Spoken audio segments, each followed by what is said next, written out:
Hello, in this video I'm going to be talking about art that makes the ordinary uncomfortable. This is a genre of art that I have become fascinated with recently, and these types of images are growing in their prevalence, especially within meme communities.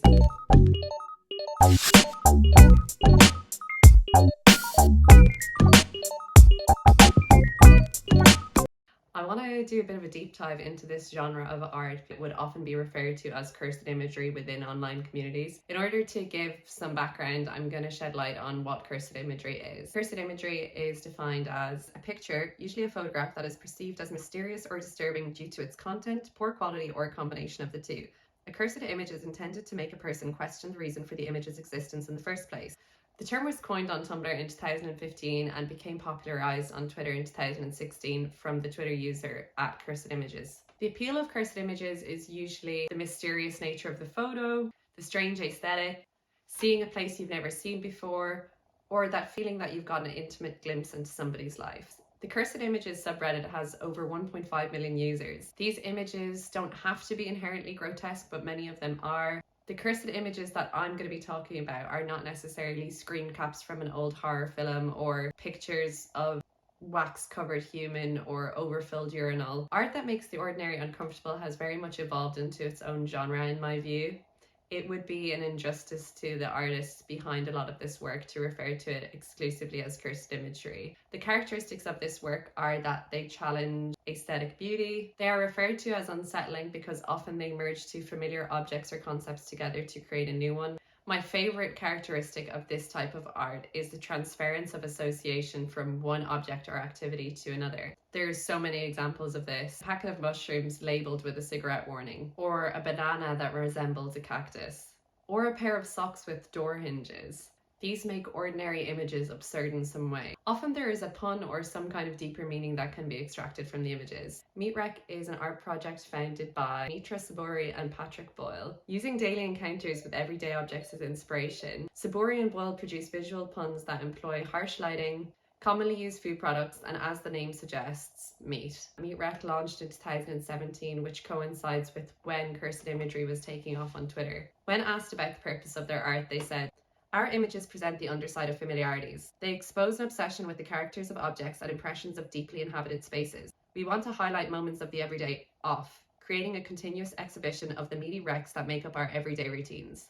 Another more recent example of an artist within this sphere of making the ordinary uncomfortable is Italian artist Francesco Palermo. Examples of Francesco's work include this image where he merges a proposal with a mousetrap, which is poignant for obvious reasons. This image where a pump is attached to an egg. This to me felt symbolic of the over-commodification of natural food products. It's like when stores in the US sell already peeled oranges. The fishbone fish finger. This made me think of how close our food products are to their natural source. I really liked this image of the ground mop and bucket. I think it brings to mind feelings of futility. The Connect Four cereal, I loved this. This made me feel quite nostalgic. It reminded me of how cereals were like gamified when we were kids. I'm sure there's loads of other associations and puns and symbology that I personally am thinking of. That's what I love about this work. It's so subjective. Palermo's work is more recent and he has coined the term defecationism in order to define his work. Yes, it is called defecationism. I thought it was defectism at first, which also makes sense, but no, it's about poop. Generating ideas is a natural physiological thing, almost like shitting, like turning around to look at your own excrement after defecating it. Good or bad, the thing does not provide for aesthetic beauty. It's not important.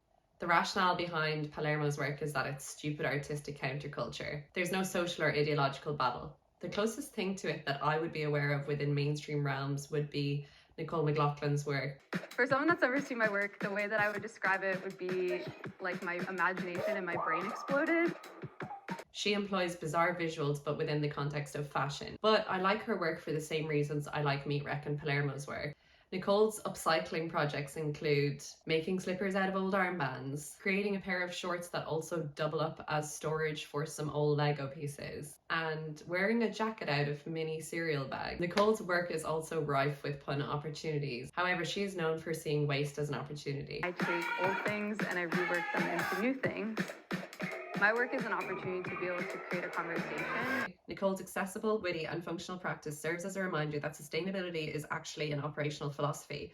By transforming discarded miscellanea into objects with new, imaginative, and unexpected utility, Nicole shows how a circular approach to design and manufacturing can help us reframe waste as an opportunity. Similarly, Palermo's work sees aesthetic waste, i.e. the ordinary, as artistic opportunity. Both of these creatives put mundane things into fresh contexts. I think this form of art is super relevant to today, and I think more and more people are resonating with this kind of nonsensical art. It dismantles structures within our mind that we know to be true, and in a similar way we're seeing societal structures that we know to be true collapse around us as well. It also opens up this world of what could be. If I can look at something like a frying pan in a totally new way that I've never seen before, then where does that end? What are the limits to that? What else can I look at in a new way? It puts the consumer of the art in a very creative mindset, which I really like. Some of the images, specifically the pizza that's being sewn up after it's been sliced, evokes a sense of familiarity within me. It feels very like something that could occur to me in a nightmare, like I'm frantically trying to sew up a pizza and I'm distraught that the pizza has been sliced. You wake up and you're like, that did not make any sense. Like, why was I so worried about that in the dream? But that's what I love about this art, is it almost reinforces that unsettling feeling that we might get from a nightmare or from a dream. And you'll also flip this switch in your brain where you start to see the potential of almost any material.